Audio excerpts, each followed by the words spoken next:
Hello, creators. How are you guys? It's great to hang out with you again for another Video Creators podcast and live stream. This time we are live streaming this at youtube.com/video creators. Always a treat. I haven't done this for a while. I always get a little butterflies when I do this, even though I've been doing this for so long. But this is going to be a really fun podcast episode and live stream to do with you guys, because I want to introduce you to some friends of mine that I've gotten to know over the past 8 weeks in Video Labs. And we've spent a lot of time working on each other's content, working on each other's videos, and ultimately trying to answer this question: how do we grow on YouTube? How do we reach more people with the messages that we're spreading? How do we change their lives with the content that we're pouring ourselves into? And how do we build businesses that make this all financially sustainable for us? And those are such important conversations to have. And I've really enjoyed having them here with Carolyn, with Lisa, with Neely, and Luke, who some of you guys on the podcast might know if you're in the podience. But if you're not in the podience and you're just here on the YouTube channel, then Luke is maybe a new face for you. He's one of the new strategists here on our team, and you'll be hearing from him in a little bit as well. But so what we want to do for you guys here is, one, I want to introduce you to each of these creators. They have amazing stories, amazing channels, amazing messages that they're spreading. And I want you to hear from them. What are they doing? What are their next steps that they're taking to grow their YouTube channel, to take what they're doing to the next level, to reach more people and change more lives? And I can see some of you guys who are in the live chat have already been through that. I can see Casey, AM Hoops, and he's a graduate from the last session, I think, if it was the last one or 2 sessions ago. I don't remember, but I know it was this year. So it's fun hanging out with Casey, and good seeing you live, you guys, again. So if you're not familiar with what Video Labs is, before we jump in, just to give you some context, it's our 8-week advanced YouTube growth training, where it's kind of like our small group coaching, where we're going to have up to 20 people in a small group. And each week you're going to get some training you're going to watch. You're going to join a live session, Zoom call with us every week for 8 weeks. And then you get tons of assignments, and maybe they might moan over the assignments a little bit. Carolyn's already nodding her head like, oh my gosh, yes. So it's not for the faint of heart necessarily. What would you guys say? I've been saying like 5 to 8 hours of homework assignments, but everyone's been like, no, 10. How much? It's what you put into it, I think. Yes. Really. You can you could put in like how many? Well, hour-wise, that's hard to say, but yeah, I would say at least 5 to 8, as Carolyn mentioned, like even more. Like, Carolyn's going, no, more. But I think it's also the more you put in, the more you get out. Yeah. And that's the thing I tell my kids too. All the resources that are included, click on them, go through all of that, because they all add a lot of value to what you're doing. And you can go through, you can just watch the videos that are in the course and save some time, but you're not getting the same exposure to the helpful resources. Yeah. So maybe 10-ish hours. My point is, it's for people who are like really ready to take this to the next level and really ready to dive in.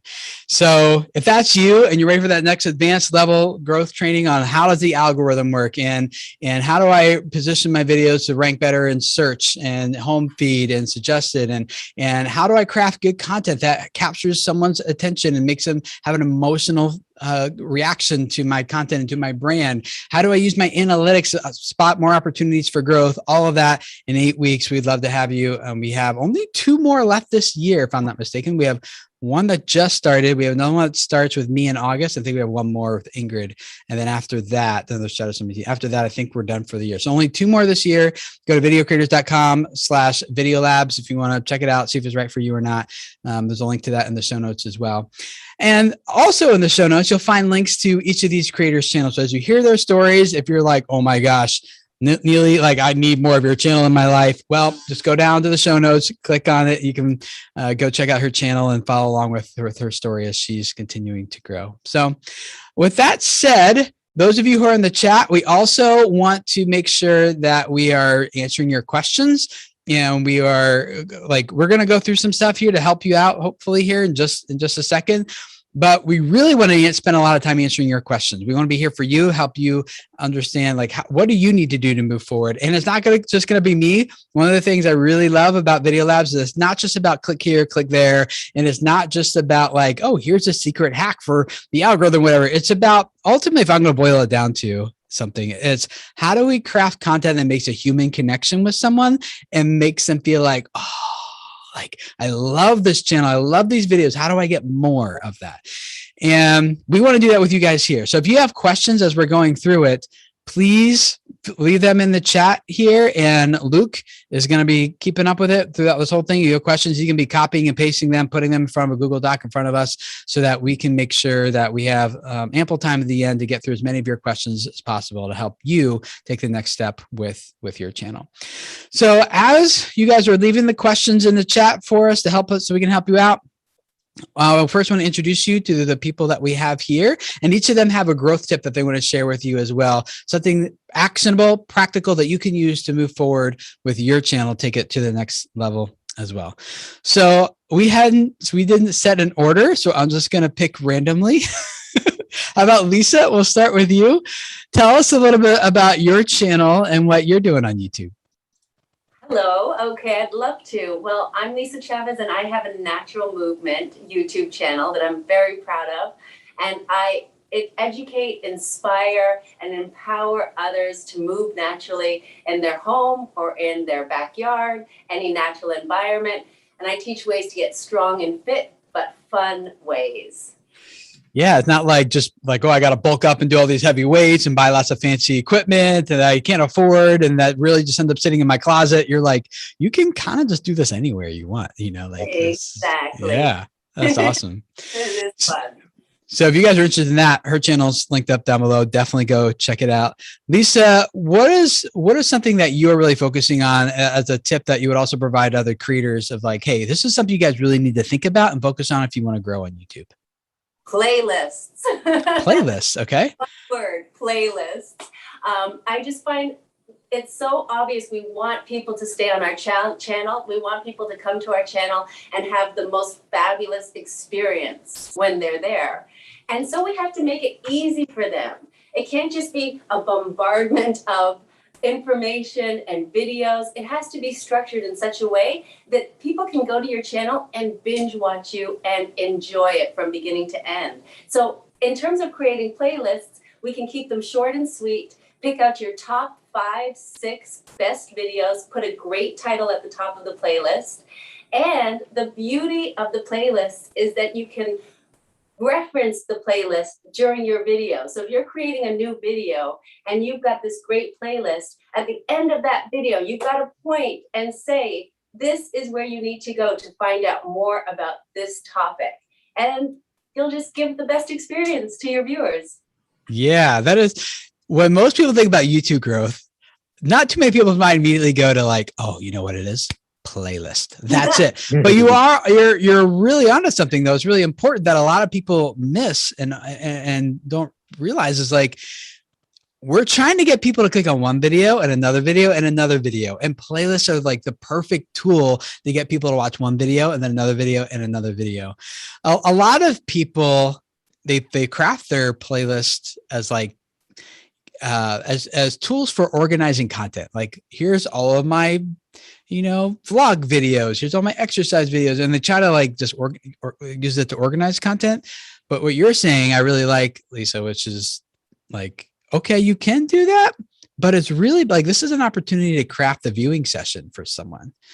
So tell us a little bit, because you skipped over it pretty quickly. This is really important.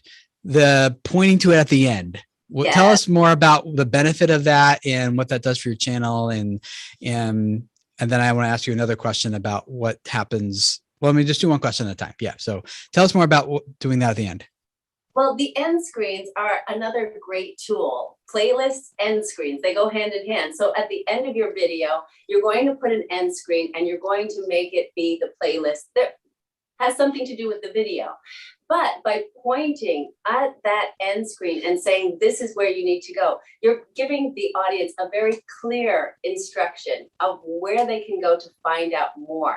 If it just pops up on the screen, you're not really going to let them know that this is the path for you. Yeah.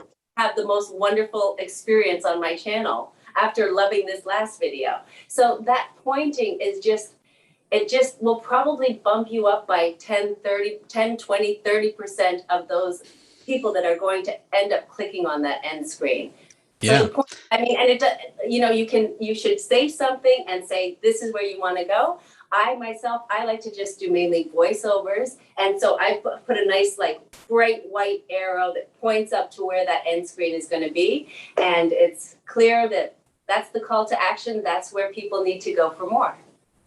Yeah. So instead of being like, hope you like my video, comment, subscribe, like, smash the like button. Let me know what you think. And like people are like, oh, this video's over. I'm out.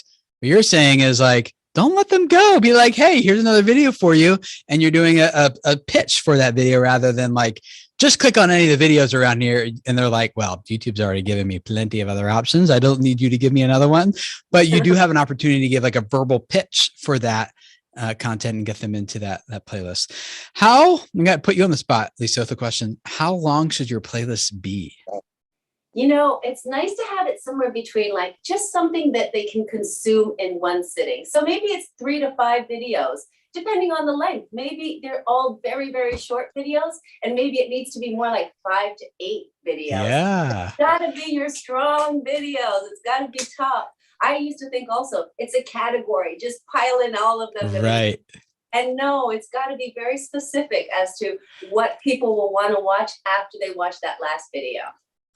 Yes. Yeah. So you're again coming back to this idea that it's really not about like just organizing all of your videos about, let's say, stretching and becoming more flexible. Like in one playlist, although you could have that, you're saying just take your best 3 or 4 videos that will actually get them to click on one video to the next and put that in front of them. And we didn't get into it here and we won't because but you for you guys who are interested in going to the next level with this, YouTube gives you all the same analytics you have about your videos, about your playlist too. Not all the metrics, but most of them. So you can see exactly what the exit rate is in your playlist. You can see which videos are causing abandonment in the playlist and use that information to better optimize that viewing session to make it more likely for someone to go from one video to the next based on your analytics. So get a little nerdy there for you. But yeah, thank you, Lisa. If you guys want to check out her channel, link to that down below. Neely, tell us about your channel, what you're doing on YouTube. Thank you. Neely on Nutrition is about helping people, mostly women, develop and build a healthier relationship with food. And which actually, it's not really the reason I started my channel. I mean, I started my channel a long, long time ago because I am in the world of nutrition. I'm a dietitian and a certified health coach. And there's a lot of really confusing information out there on the internet. I decided to go back to school myself to study nutrition almost 3 decades ago because I was confused. And this was long before the internet. So so that was why I originally started it. But the world of nutrition, it's a huge topic. I mean, there are so many different things. So through 30 days, with your 30 days, a YouTube channel, and then segueing into video labs, what I've really done is honed in more on my target audience and my value proposition, which instead of, helping, provide relevant nutrition information, blah, blah, blah, so people can make educated decisions, I decided to go back to what my business is about, which is helping women and develop a healthy relationship with food, as well as taking the fear out of food. There's a lot of stuff that's just, making people crazy and don't know what to do. And should I eat carbs or should I not eat carbs? Is gluten bad? And all of that stuff. So I'm trying to integrate the two of them. So I need that because I was actually been thinking about you, Neely, because I've been trying to lose weight, which and then last week I had one of those screw it all, I don't care anymore weeks. A lot of emotional eating, just to be totally honest and transparent. and maybe TMI, but yeah, it was, what was it? Like I went up 3 pounds. I'm like, man, it took me like a month to do that. And now like 1 week is all gone.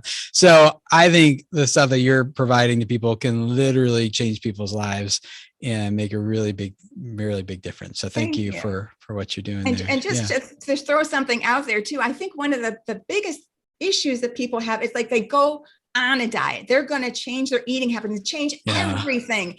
And it doesn't matter. I mean, you can, not eat right. And I don't use it. I just did a video about cheat meals, which those words just don't resonate with me well. It's like, we're going to have a fun food or fun meal. But I think really people like, okay, so it's over with, it's done with, just you get right back on track.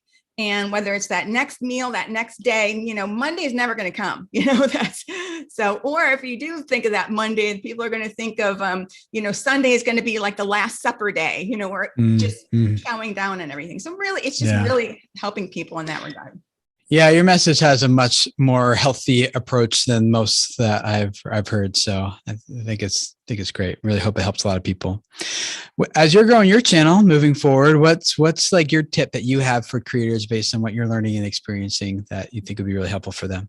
So many. I mean, just to like what Lisa was talking about. First of all, the playlist. Yes, I had carbs, I had protein, I had fats. And so changing those, making them, more smaller and more manageable, but analytics in particular, because you can learn some stuff on YouTube, binge watching some videos, but going even deeper in that and why, and really the why. For example, like I haven't had the growth that I feel that I should have, only it's probably because I don't have the content that people are going to watch. So I've learned that, but it's like, no one's going to get to the end of your video to watch that end screen unless they click on your thumbnail and the title. Yeah.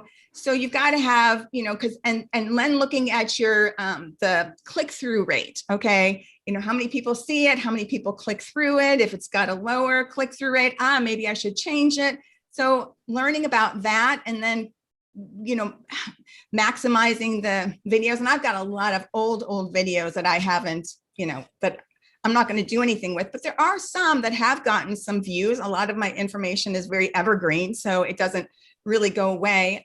So looking back on more popular videos in my channel and optimizing, and then in the end screen too, it's like, does somebody get to the end? And I realized when I started my channel, YouTube didn't have the cards and the end screens. It was, I don't even remember what they had, but so a lot of my videos didn't even have any end screen.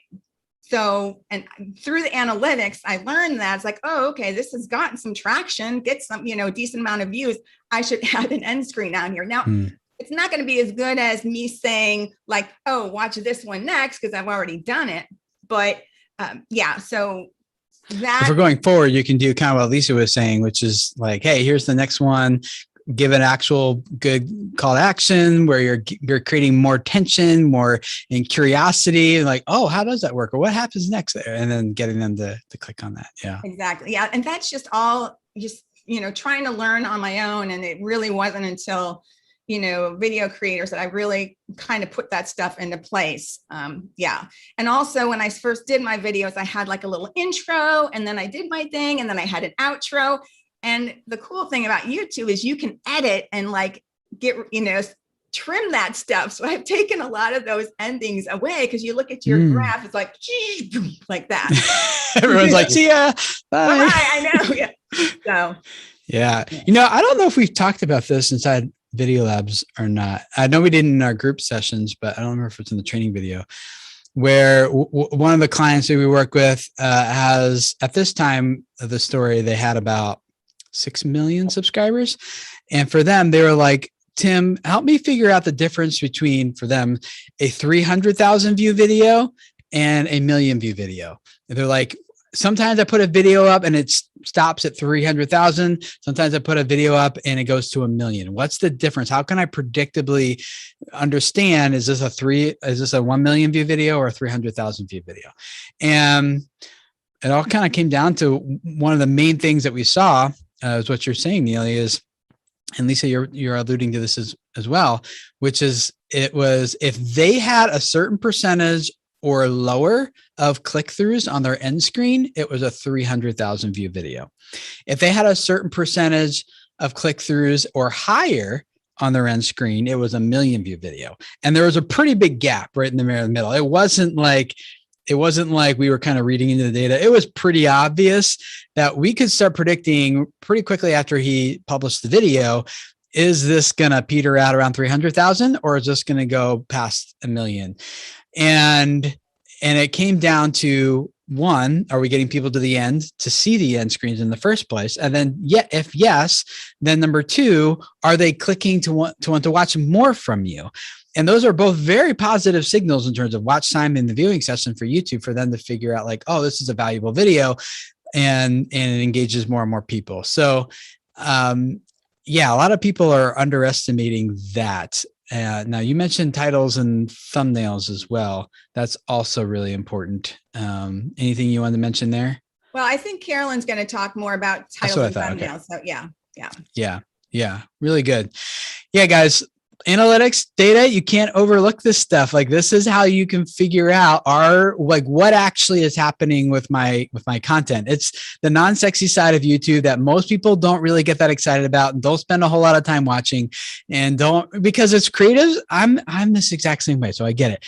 We just want to make cool stuff and publish it for people, and then go on to making the next cool thing and the next cool thing. And we don't really want to sit down and look at the Excel spreadsheets of numbers that aren't lying to us. Our commenters often do. Oh, this is my favorite video. This one's so good. Like, I don't understand why you don't have more subscribers. Well, if you deserve more subscribers and more people wanted to subscribe, you would have more subscribers. And the data can often reveal exactly what's going on. So really important to get into that and learn how that works, or at least hire someone else to do it. Not that I'm doing another plug, but we do that for other people. So there you go. Cool. Carolyn, tell us about your channel and what you're doing on YouTube. Thanks very much, Tim. My channel is all about Spanish cuisine. It's designed to target American women who want to explore what life is like in Spain, what cooking is like in Spain, but do it from an American perspective. And this came about a year ago when a nonprofit organization in the United States asked me if I would help them promote Spanish culture. And I'd never done a video before. So I said, okay, I can go for this. And I've been doing it for a year now from the ground up. The class has been extraordinary for me because I knew nothing about how to do these things, how to organize them. My first step was the 30-day course, which was invaluable. But what I learned was I'm one of those people who need deadlines and need interaction and need a push. And the video labs course we took, while it starts off with making sure you've gone through the 30 days, it's so much more than that because you held me accountable. You gave me a lot of homework. And yes, I did spend more than 5 to 8 hours a week. You're welcome. And I'm sorry, I guess. But I wanted to. And the beauty of this course is everybody that was in it did it according to what they could fit in their lives. And I have the time to be able to fit in a lot. So I learned a great deal about it. That's great. So that's about it. I do a better job with more life about Spain and life on the farm. But so far, it's videos that are related to recipes, but given to people from a point of view they can understand, because I was an American for many, many years. So I know what it's. Yeah, that's great. So as you're growing your channel, and I know you're in the beginning phases of really ramping this up, what have you been learning that you would pass along to another creator about, hey, you really pay attention to this and think about this in order to grow? Interestingly, my tip is at the beginning of the process. And so far, we've done a lot of talking about the playlists and the end screens and all that. And my tip is about the importance of the thumbnail and the title. And the way I understand it from everything we learned, it's a really simple thing to think about. A thumbnail and a title has a single objective. And the objective is to stop somebody and get them to click on that video. Because if you don't get them to click, it doesn't matter if your video is good or bad. They won't see it. So that's number one. That's the objective. And then the strategy to make that happen, as you taught us, Tim, were kind of twofold. First is spark curiosity. Get people to think, wow, that looks really interesting. That's one part. Be intriguing enough to make them think, whoa, what's that about? And the other part that you taught us is about understanding your audience well enough so that that audience looks at that and says, wow, this is exactly what I'm looking for. And if you can catch either one of those two things, that's really interesting, or man, this is exactly what I need, they will click on it and they will get into the video. So when I went through everything with the course, the things I learned, it's a little long-winded, but I think there's 6 tips that are important about thumbnails and titles, and they're all based on everything else. The first one is you got to, as soon as you figure out what your concept is for the video you want to create, you got to sit down and craft the thumbnail and the title before you ever pick up the camera. I've gone about it the opposite way, and that's never helpful, because the next most important part of that is if you convince somebody to click on that thumbnail and read that title and they click and you've set an expectation that you don't pay off within the first 20 seconds, they're gone. So if you come up with your thumbnail and your title before you film, then you have a chance on film to answer exactly what the thumbnail and title convinced them they might get if they clicked on it. So I think that, to me, that was really fundamental, because I hadn't done that before. The second part, the second tip is, and this is my term, but I think of thumbnails and titles like real estate. YouTube is giving us the space for free, but the only way to make it work is if you maximize that, and which means don't put the same text in the thumbnail and the title. Don't make those two overlap, make them complement. And that was another really important point that you drove home, that it took me a long time to get to recognize there's 2 key elements here. And if you make them both say the same thing, you're losing 50% of the value. So that's another one. Yeah, in my channel review, Luke pointed out some really important things that are good to use, and those are power words. Like, I use secret trick to tell somebody a way to do something, or this is awesome, or this is a great 5-minute whatever. But the most important thing that Luke told me to do was, you can say all those things, but don't make them clickbait. If it's not real, don't put things in there.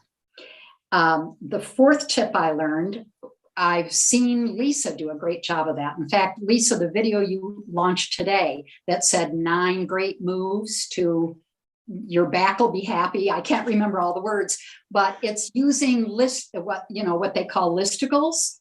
And a listicle does 2 great things when it's in a title. 1, it sets an expectation. And 2, if it's 3 things or 9 things, somebody expects to go through all those 9 things, and you get them all the way to the end of the video.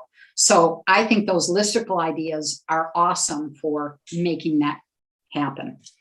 And the 5th tip is something that you've talked about so much, Tim, in all the different levels of content creation, and that is inspiring change or behavioral change.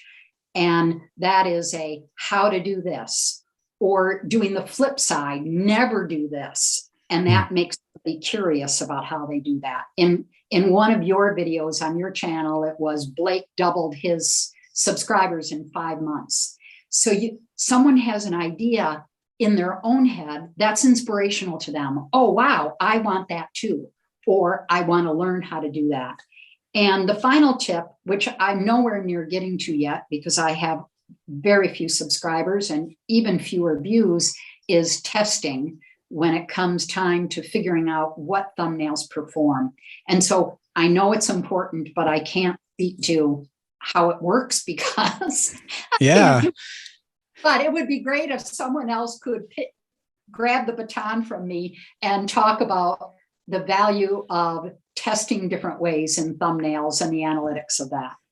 Yeah, testing we talked about in the analytic, one of the analytics weeks in Video Labs is using groups and setting up groups. If you're not familiar with that is, if you're looking at advanced mode of your analytics in the upper left corner, you can click on your channel name, there's a little box around it, click inside that box and this drop down appears. And one of the tabs in there that appears is called groups. And you can group say all of your videos that have thumbnails with faces, and then make another group of all of your videos that have thumbnails without faces, and then use the compare to button on the right side in there of the advanced analytics to compare those two groups side by side. And you can see like, oh, wow, overall videos that have faces, those thumbnails tend to get this click-through rate versus that. And so it makes it a little easier to start comparing some of those things together right in there. So you can start it's not A/B testing in the sense of like it's true A/B testing, but you can start comparing the data based on any parameters you like, and based on the videos you select and put in those groups, whether it be faces or thumbnails or opening hooks or end screens or whatever it is that you want to evaluate, put in those groups. Yeah. One thing too about the listicles is, I don't know if this isn't super commonly known, but last I read, it was prime numbers tend to work best. I'm not sure why, but like 3, 5, 7, 11 ways to like, I think it just feels weird. Be like, oh, that's 11. That's an odd number. Like there must be 11 good things here, or 7, is a little, I don't know. They just, from magazine stands, newspaper headlines to, advertising copy in general, prime seemed to perform better last I saw. Which is interesting. Cool. Well, thank you, Carolyn. You guys want to check out her channel, link to it down below, and evaluate her title thumbnail game as she continues to grow. She's making a like, oh my gosh, face. But yeah, her channel is down there. We'll hear from Luke in just a second, but to remind those of you who are in the chat that we do want to spend some time answering questions. We got some good ones already, and it's been so fun to read those of you who've been like, I went through 30 days, it was the best thing ever, and Video Labs. And so thank you guys for being here. I feel like we attracted a whole bunch of Video Labs alumni here. which is fun. So good to have you guys. But yeah, put your questions in there, and then we'll jump into them in just a second after we hear from Luke. So Luke is he's the newest strategist on our team, YouTube strategist, and getting ready to start doing consultations with a lot of you guys. And as he's been training in, we were like, hey, Luke, let's start a new YouTube channel together and go through our process. So as he's learning it with us, he's executing it on his own content, his own videos on that channel. And so Luke, why don't you tell us a little bit about what that channel is all about and what you're doing there? Sure. Thank you, Tim. So my channel is called Classic Man, and it is hobbies and practices that develop charming characters so that you can be a man who leaves a legacy. So the content is kind of centered around more traditional type things, more classic type ideas, and things I enjoy, things that I think help develop me for my family and in life. And so one of the biggest elements that I took away from going through Video Labs a few times now is the storytelling element. We talk in the course, we make references to the book Storyworthy by Matthew Dix. Everyone needs to read that book. I think if anyone does any communication in general, they need to read that book so they can learn the difference between like anecdotes and real stories. The part that sticks out to me the most that Matthew Dix talks about is what makes a story is the 5-second transformational reference, right? So you can tell a story, you can tell a sequence of events, and it's really just reporting a sequence of events. But when you tell about where you start and where you wind up and what changes, whether it's the environment that changes, the character that changes, or even the whole point of view that changes through an experience, viewers connect with that story tremendously. And where I see it play out is in the retention graphs. And I ask our clients, whether they're in Video Labs or we're having consultations, I ask them like, hey, where you're focusing on the story, what does your retention graph do?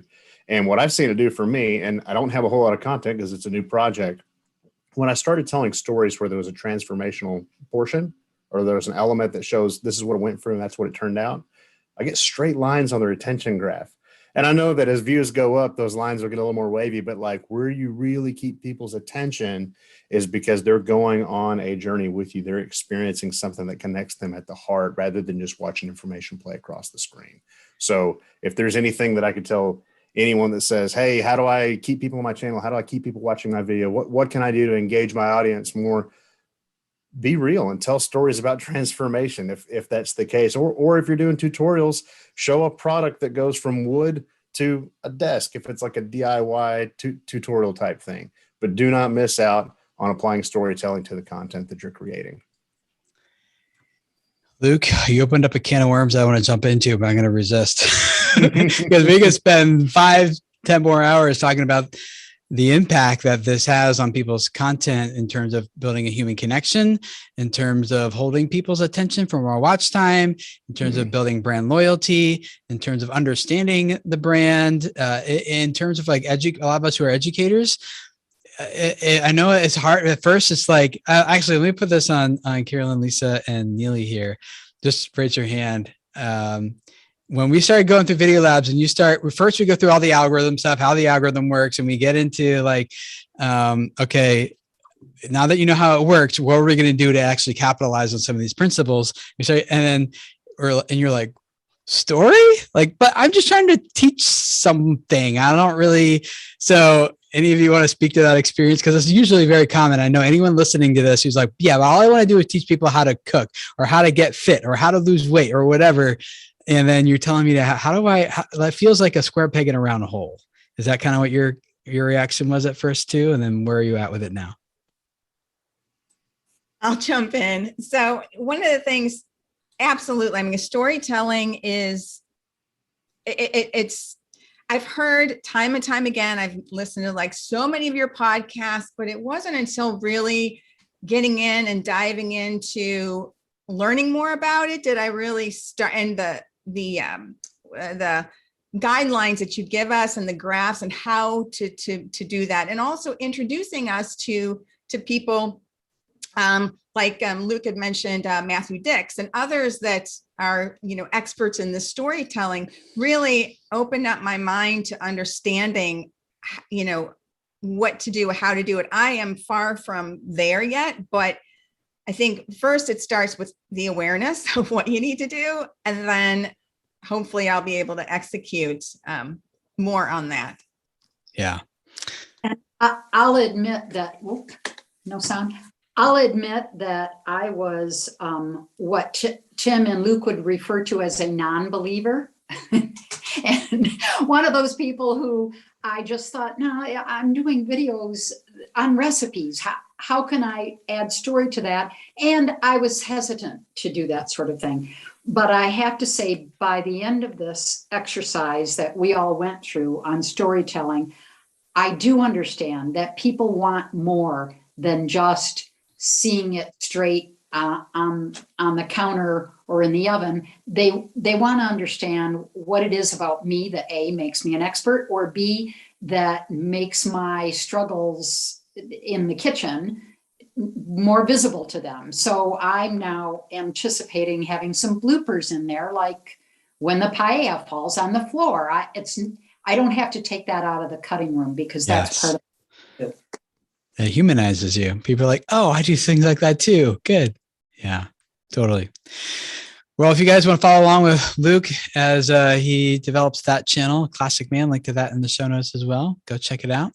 Let's jump into some of your questions here. Now, I think I explained this a little bit up front, but one of my goals with Video Labs is not just to teach people where to click and what to do. It's more like how to think. I'm more interested in equipping creators to know how to strategically approach their content and their channel and equip them to be successful long-term on the platform.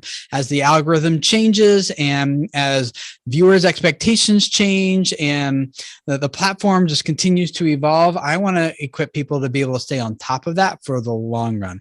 And so what I want to do now with asking them your questions is, this is kind of like not their final exam or test, but they're kind of being put on the spot to think about questions that we likely didn't even cover. Maybe we did cover, but that maybe we didn't even cover in video labs. Maybe they'd never even thought about or considered before, but because we've taught them this process of how to strategically approach YouTube and content strategy in a more timeless manner, I want to see how they come up with answers for these questions that you guys are asking based on those principles. So no pressure, you guys, but here we go. Okay, just jump in. Whoever wants to take this first one. It's from Dennis Karui, I think is how you say it. And he asked, is it still advisable to pitch my email lead magnet and a related playlist at the end of all my videos, or only my playlist? So should he have lots of things that he's promoting at the end, or just one? And how does he know which thing to promote? No. Yeah, that's one of the things too that learning in through the course is understanding. Okay, you've got like 3 buckets. You've got your discovery videos and your community videos, and then like your sales video. So a sales video is going to take somebody away from YouTube. And if you're trying to grow, you don't want them to go away from YouTube. So the discovery video would be, if you want that, then pointing to a playlist, and just a playlist would be, or a video. I don't know if you can do a playlist alone. I think it's got to be with a video, but anyway. I think you can do just a playlist, but yeah, you can do both there. Yeah. So you're saying like, no, just focus on one thing. Yes. Cool. Yes. Yeah. That's totally right, Neely. Like, if you ask people to do multiple things, they're less likely to do any of them. And especially if you're trying to get people to end the viewing session as well as increase the viewing session, those are 2 conflicting viewer signals. So I would just, if you want that video to go be as discoverable as possible, just, link to the playlist. Yeah. And then you want people to go to lead magnet, do a video that just leads people to lead magnet. Do it that way. Perfect. Love it. Cool. Let's keep going. Thank you, Neely. Yo-Yo Finds asks, which are more important, description or tags? If you want to grow, which one's more important? Where should he focus his attention? All right. You guys aren't going to jump in. I will. But Lisa and Carolyn, if you've got something, I mean, this is something that just blew my mind, and I don't know what week it was, but YouTube doesn't care what your tags and your description and your title say, because they know when you're uploading it through artificial intelligence. This is just like one of those moments that, oh my gosh, they know, what's in your background. They know what you're saying. They know all of that. So it really doesn't matter. I mean, it matters a bit, but not as much, I think, as people think it matters. Yeah. So what we did in Video Labs is we showed them exactly, here's what's happening behind the scenes, and how YouTube takes a piece of footage and interprets what's happening in it all on its own, even while it's uploading, before it's even done uploading. Like, this is what they're figuring out. So you said something really important though, Neely, which is, you didn't say that they're not important. They're just not important for the reasons you thought they were, which is for the algorithm. So anyone who wants to jump in here, what is important about, well, is there anything important about this? But you included titles in that too, Neely. So when we think about titles, when we think about descriptions and tags, let's just go to titles, I guess, and make it easy here. Let's say, yes, you're right. Description, tags don't really get a whole lot of weight in the algorithm, if any at all. But titles do matter. Again, not algorithmically, but because why? Why are titles still important? Go ahead, Lisa. So it's not so much that you need to get all those keywords into the title like we once thought. It's really more about making sure that you're communicating what it is that you want to deliver to your target audience. If you can communicate that clearly, then you're going to get that audience to click on that video. And then you've got to deliver in the video. But if you're just trying to put together a title it's not so much that YouTube's going to look at that title and the words that you've used in order to promote that video and push it to different audiences. They're going to put that video in front of the people that want to see what you're putting out there. They're the people that are starting to follow the stuff that you are creating. So you've just got to be a little bit mindful of making sure that you're communicating to your target audience and making a connection with a human as opposed to a connection with the world of YouTube robots. The YouTube gods. Yeah. Yeah. Was one of that's one of my favorite phrases, Tim, that you use in many of the lessons we've had. Think of it that you are promoting to a person, not a robot. So if you're stringing a bunch of keywords together, thinking that the robot will use that, they won't use it. But if you write to the person, the target that you have, that will spark curiosity, that will make it intriguing, that will make them wanna, and do it in a way that's in their language, in a normal way that you talk to anyone. Right. Exactly. Yeah. A lot of people think that YouTube is trying to find viewers for your videos, but it's actually the other way around. They're trying to find which videos does this viewer want to watch. It's a viewer-centric system, not a video-centric system. And so we are trying to align our content strategy with how YouTube works, which is let's focus on the viewer and let's optimize for people, not for robots. And so that when those people watch, they're enticed to click. Now, the keyword might matter because someone is looking for a certain value they want to consume, and thus they expect to see a certain word in the title. Like if they want to watch a video about weight loss, they would expect to see weight loss in the titles, not because that keyword was in there. It's just that it communicated accurately the value of that video to the person who wants to consume it. So it's still viewer centric in that regards. Cool. Technical Masam, I don't know. I'm so bad at it. You guys have been in live streams before. Like this is just going to be a ritual that we're just going to have. I'm sorry. It says how to start getting views. Like how to get more views. You're just getting started. Like what advice would you give for that person? Go ahead, Lisa. Say you've got to start off by really pinpointing exactly who it is that you're trying to reach and what it is that you're trying to deliver to them.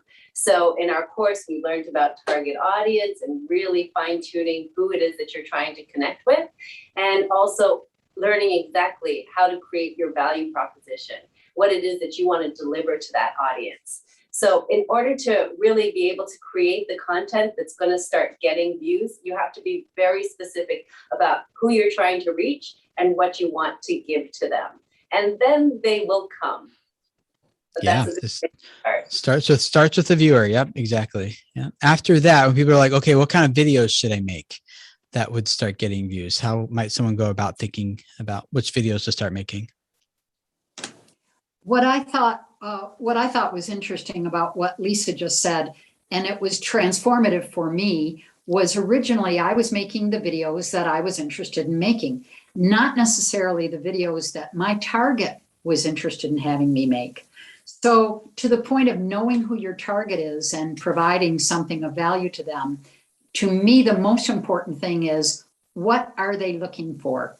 And you don't want to just chase everything that you think someone might be interested in. It's got to apply to your category and your area of expertise, but it's all about what they're looking for, not necessarily what you want to create a video on. Yeah, if you happen to be in your target audience, that can work well. But most of us, if we're experts or educators in our space, we're not our target audience anymore. So we have to think, a little differently about it. Great, cool. But I can also say one thing, Tim, about trying to create a little bit of energy around your videos. A nice way to kind of look at YouTube and then decide what videos you want to create is find some channel that's in your niche and see what they're doing, and see, especially if it's a channel that's just up and coming, like maybe they've got about 30,000 subscribers, but they're starting to get some videos with some traction, maybe like 100,000 views, then you might have a video that might complement that video. Mm-hmm. So try to create that video. It might be like a follow-up, or it might be a prelude to the one that's starting to get some traction. And then YouTube might start seeing that your video connects in some way, and the viewers enjoy watching your video after seeing this other one that's taking off. And then they might start recommending your video, and then your numbers start to grow. Yeah, and that's great. And another, doing that known to unknown, connecting, like, this is what I'm doing. Is that kind of what you're saying, or is that something different? I have to make sure. Say it again. going from like connecting what's unknown to what's known. So like Okay. a good way to get traction started at the beginning also is to be like, hey, I'm making videos about getting in shape, and no one knows maybe whom I am yet on my channel, but they know who maybe Jillian Michaels is. So I'm going to make a video reacting to why she's wrong or why she's right, or tweak it this way, or to improve. Like, so people click because they know Jillian Michaels, but in the process then get introduced to you. So it's tapping into other people's audiences and other communities that already exist, and connecting that to your brand can be really good too. Okay, way to get started. And I think too, it's talking about like finding, like you were talking about, Lisa, finding those channels that are in your niche that are getting, good traction, and, not making the identical video, but making stuff like, how could you do it in your own way and with your own personality to do that? Or, well, yeah, that, and how could you do it better? Yep. Great. Mr. M Senior Community asked, keeping the interest up for people to get the end screen. How do you do that? How do you hold people's attention to get to that end screen in the first place? What does that look like? Well, storytelling is one good way, but also ensuring that within the first 20 seconds that you're delivering what your thumbnail and title is suggesting is going to be delivered. So within those first 20 seconds, it's clear that this video, if they watch it to the end, it's going to deliver on what it is that they are expecting. Yep. Great. Yeah. Story can do a really good job of holding people's attention and then setting it up well with a lot of intrigue, creating tension, curiosity in the beginning of the content, especially, but then holding that intrigue to the very end is really important. I think too, and just, I mean, I've done a lot of speaking and teaching, and it's kind of like the whole idea. It's like when you're talking, it's like, tell them what you're going to tell them, and then tell them what you told them. That doesn't really apply to YouTube. I mean, you've really got to get in there and not be so redundant with a lot of the content, which I found that myself that I was doing too much of in my older videos. So yeah. Cool. Time for Tech asks, could you break down the difference between discoverable, community, and sales content, and how often you should use each? So we actually go into depth about this, not in Video Labs, it's actually in a more fundamental course called 30 Days to a Better YouTube Channel, which you can find at videocreators.com/30days, 30 days. And in that course, we break, like, here's an overview content strategy. We call it the 3-bucket strategy. And every video you do should fit into one of these buckets. So what most people do is they have like 15 goals for every video they publish. They want every video to get lots of views, get lots of subscribers, get lots of likes, get lots of comments, rank #1, hit the homepage, go big on Reddit, rank in search. And, they got like send lots of traffic to their website and their email list, generate sales. So like they're trying to do all these things with every piece of content. And we're like, whoa, that doesn't work anywhere in marketing world. Let's design one specific goal for this video. And we break it down into 3 different goals. So we have some videos that go into the discoverable bucket, which these videos are intended to go out and reach people who've never heard of us before. And then we have our community bucket, which is where we primarily grow the know, like, and trust factors with our existing audience that we already have. And then we have our sales content, which is the videos that are the only call to action is leave YouTube, go sign up, download, buy, register, whatever the case might be. It's an off-platform action that you want the person to take. And there's a lot of reasons why we do that besides what I just quickly went through. But I'd love to hear from one of you guys about how often should you do a discoverable versus a community versus a sales video? I'll take the first whack at this. For me, because I'm just starting out, the most important thing I can do is create discoverable videos because I want to build views and build an audience. I'm not ready yet for community videos because I don't have enough of a community to attach to that. And I'm not doing sales videos either. So I think a lot of it has to do with where you are in the life cycle of your channel. If you're new like me, discovery is what it's all about. If you're moving along and you've got enough of a base that you want to establish familiarity with, a branding, iconic kind of relationship, then you can do some community videos as well. But my point is start with Discoverable if you're starting a new channel. Even though, Carolyn, even if you're not a new channel, like if your channel's been a little stagnant and you want to start growing again, those Discoverable. And I actually had this question for you in one of our classes, Tim. I was like, how? And I think you gave me like a 3-to-1 ratio, 3 Discoverables to 1 sales. But I do have something that was kind of so that's why I'm trying to focus on myself. But yeah, in different industries and different audiences have different tolerances for that as well. So some audiences are just really intolerant for sales, and sometimes it's because of the audience, but it could also be the way you've cultivated that audience and the expectation you set for them to have with you and your brand.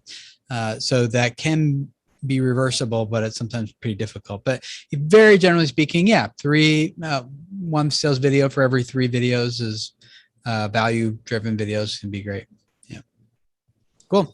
Happily a Mama asks a question that I get asked a lot, and I want to hear how these people answer it. Happily a Mama says, how many videos should I be uploading a week? Does it matter? Do they need to be uploading a lot of videos every week? Or yeah, what should a good video posting frequency be? Go ahead, Lisa. It should be whatever you set it to be, and then you should stick with that. And you should let your audience know when you're going to be posting and stick to it so that they can rely on you and they can come to YouTube looking for your videos, and it will be there. So you're right. Let me push a little bit further. This is like bonus question for it. Okay. Will YouTube's algorithms reward my channel and help it grow if I publish more videos per week? Yeah, let's leave it at that. Will I grow faster if I publish more videos per week? Go ahead. I don't care. Go ahead, Carolyn. The most important thing that I've learned from this is it's less about volume, and YouTube doesn't care about volume, and it's all about quality. When YouTube started, it was quantity because they were building their own business and they needed lots of videos. Now they don't need any videos at all. There's billions being produced every week. But what they need is for viewer satisfaction. They need people to stay. And people will stay on YouTube if the content's good. If the content isn't and there's a lot of it, then people won't be there. So the short answer is, you can do as many videos, post as many videos as you want to, provided they all are of the same level of quality that you want them to be. That's exactly right. Yeah, you nailed it. Good job. It's about it's YouTube just is really, really, really pushing satisfaction as one of the key metrics that they're looking at in terms of how we decide what this video is it worth promoting, is it not promoting, because they figured out like, hey, we can get people to watch a lot of videos, spend a lot of watch time and session time, and then they realized like the videos that do that are a lot of these conspiracy theory videos, and before long people are like in the wee hours of the morning still watching YouTube having this crazy long session, but at the end of it they just feel a little icky, and then they're less likely to come back to YouTube 2 days later or next week. And so YouTube is not willing to sacrifice someone's ability to come back to YouTube for the sake of a longer watch time reviewing session. So satisfaction is really, really important. And we talked a little bit about how they measure that inside of Video Labs when we talk about the algorithm and things, but yeah, that's exactly right. Let's take one more question here. And this is a really good one to wrap up with, from Claudio Calderia. What's the best way to storytelling method for educational content? So each of us here are educators. We touched on this a little bit, but in terms of a method or a process that someone should consider actually how to do this as an educator, any advice that you would have for that person? Go, Lisa.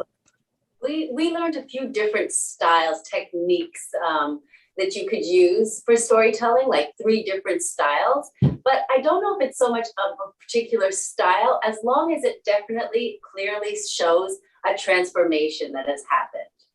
I think that's just the number one rule when it comes to storytelling, is that it must clearly show first of all what the stakes are, what's at risk if you don't make this transformation, and then show that the transformation does happen.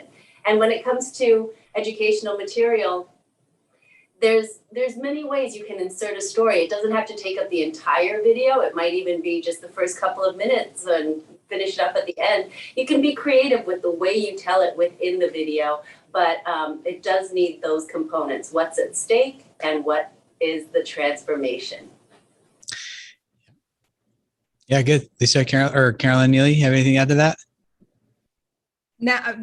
No, I mean, that's it really. I think one of the challenges I have is that, because I can use clients that I've worked with, but the issue that I have is that they come to me for a reason and then they change in the time that they're working with me. But those are kind of more sales videos, going to take people away from my channel. And I'm trying not to do that. So I'm trying to figure this out myself, and just in different types of stories, things that aren't so major. Yeah. Yeah, Lisa, that's really good. And Neely too, it's like this transformation, and it doesn't have to be overthought. It doesn't have to be this huge thing. It could just be how you set it up, how you set up the video. It could be like a couple of examples we use in Video Labs, which is like, instead of just being, here's how you draw a face, he just opened it up with, my wife just says that she can't draw faces well. Maybe you feel like the same way too. Here she is drawing a face. Before I told her this, I forget, I'm not quoting exactly, but this, how to do this. And then here she is showing after this one simple tip. Right. And then the rest of the video is the tutorial. But what he did is he set it up to show transformation from the very beginning. And like, my wife just thinks she can't draw well. Maybe you feel the same way. He's getting right into a character who has desire and obstacles and stakes. She just feels like I just can't do it. There's just like this internal struggle, obstacle. So, or if it's a woodworking channel, whereas like, instead of just here's how you build the thing, it was like, my wife's out of town this week and she really doesn't like this dresser in our room. And she just asked me, could you make a dresser like this? I've never built like a dresser like this. I don't know if I can do it, but let's go find out. Right. And the rest of it's the tutorial. And now you're watching what's the wife going to think when she comes home. And now you're in for that transformation of both characters, the wife and the guy who's creating it. So it doesn't have to be like this major thing. It'd just be a little setup could be really helpful. Yeah. Well, you guys, you want to follow their channels, links down in the show notes below. Go check them out. Follow along their journeys. They continue to grow from here. And we'd love to have you in the next Video Lab session. The next one starts with me in the end of August, I believe. Forget the exact date. I probably should have had that ready. But it's like mid to late August. And it's videocreators.com/video labs if you want to start with me. Then we have one more after that, and then we won't be running anymore for the rest of the year. So we'd love to get you into these this next one or two and work with you and a small group of other creators, help you grow your channels, take it to the next level as well. I apologize to everyone who's in the chat who's like, what about my question? I know Luke did a great job. We have so many questions here in front of us and we just don't have enough time to get to all of them. But thank you, each of you, for being here. And for those of you who are in the audience, thanks for hanging out. And we will see you guys again next week for another Video Creators podcast episode. See you guys then.